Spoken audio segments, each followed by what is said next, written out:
السلام علیکم۔ Q R voice channel پہ خوش آمدید۔ جلال اپنی سائیکل کو تیزی سے دوڑائے چلا جا رہا تھا۔ رات کا اندھیرا ہر سو پھیلا تھا اور وہ گاؤں کے اس کچے راستے پر پچھلے 5 منٹ سے سائیکل پر سفر کر رہا تھا۔ اس کی منزل دوسرا گاؤں تھا۔ اس راستے کے دونوں طرف کھیت تھے جن میں مکئی اور گنے کی فصلیں کاشت کی گئی تھی۔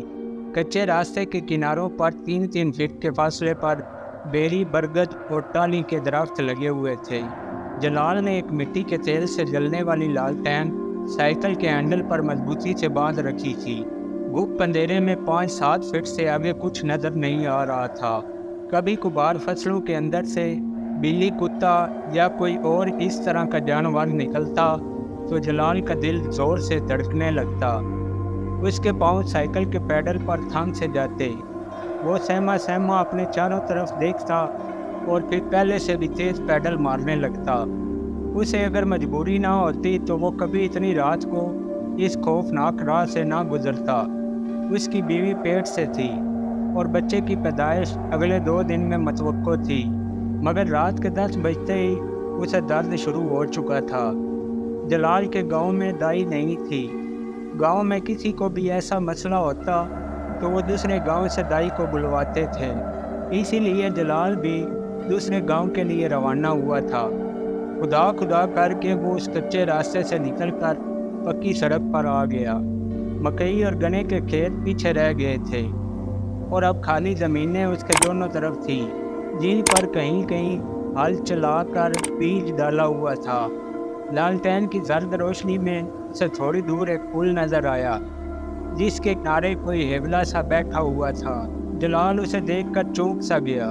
رات کے اس پیر اس طرح پل کی دیوار پر کسی کا بیٹھا ہونا اسے کچھ عجیب سا لگا۔ تھوڑا اور پاس ہونے پر اس نے غور سے دیکھا۔ وہ ایک عورت تھی جس کے بال اس کے چہرے کو چھپائے ہوئے تھے۔ لالٹین کی زرد روشنی میں اس کا زرق برق لباس لشکارے مار رہا تھا۔ جلال کو سمجھنے میں دیر نہ لگی۔ وہ جان گیا تھا کہ یہ کوئی اوپر کی مخلوق ہے۔ خوف و دہشت کی ایک سرد لہر اس کے سارے جسم میں گردش کرنے لگی۔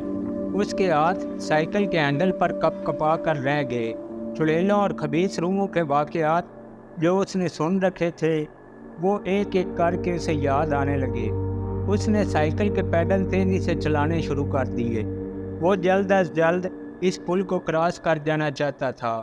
تیزی سے پیڈل مارتے ہی سائیکل گولی کی رفتار سے آگے بڑھی۔ جو ہی جلال نے اس عورت کو کراس کیا، اچانک ہی سائیکل کی چین اتر گئی۔ اسے ایسا لگا جیسے سائیکل کو پیچھے سے کسی نے مضبوطی سے پکڑ لیا ہو۔ سائیکل ایک دم اپنی جگہ جام ہو چکی تھی۔ جلال کو ایک زبردست جھٹکا لگا۔ وہ اگر خود کو کنٹرول نہ کرتا تو سامنے پکی سڑک پر جا گرتا۔ خوف سے اس کا کلیجہ منہ کو آ رہا تھا۔ دل ایسے دھڑک رہا تھا جیسے ابھی سینہ پھاڑ کر باہر نکل آئے گا۔ وہ دانستہ اس عورت کی طرف دیکھنے سے گریز کر رہا تھا۔ اس نے اپنے ایک پاؤں کو سڑک پر ٹکایا ہوا تھا اور دوسرا پاؤں ابھی پیڈل کے اوپر تھا۔ کانپتی ٹانگوں کی لرزش اسے واضح محسوس ہو رہی تھی۔ اسے اپنے پیچھے کسی کے قدموں کی چاپ سنائی دی جو اس کے قریب آتی جا رہی تھی۔ دہشت سے اس کے رونگٹے کھڑے ہو چکے تھے۔ وہ چاہتا تھا کہ سائیکل سے اتر کر دوڑ لگا دے، مگر اس کے تمام حواسوں کو جیسے کسی نے جکڑ رکھا تھا۔ اچانک اسے ایسا لگا جیسے سائیکل کے پیچھے کوئی بیٹھ گیا ہے۔ چلو اب سائیکل چلاؤ، ایک مترنم نسوانی آواز سنائی دی۔ آواز سنتے ہی اس نے پیڈل پر پاؤں کا دباؤ ڈالا۔ حیرت انگیز طور پر سائیکل ایسے چلنے لگا جیسے اس کی چین کبھی اتری ہی نہ ہو۔ البتہ اسے سائیکل چلانے میں کافی زور لگانا پڑ رہا تھا۔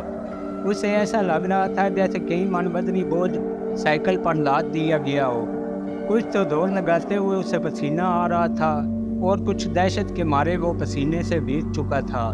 اسے ایسا محسوس ہو رہا تھا جیسے موت اس عورت کی شکل میں اس کے پیچھے بیٹھی ہے۔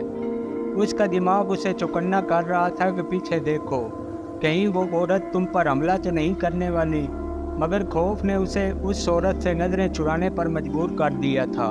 رکو، مجھے یہیں پر اتار دو۔ ایک بار پھر وہ مترنم آواز ابھری تو جلال نے بریک لگا دیے۔ آج تک مجھ سے کوئی بچ کر نہیں گیا،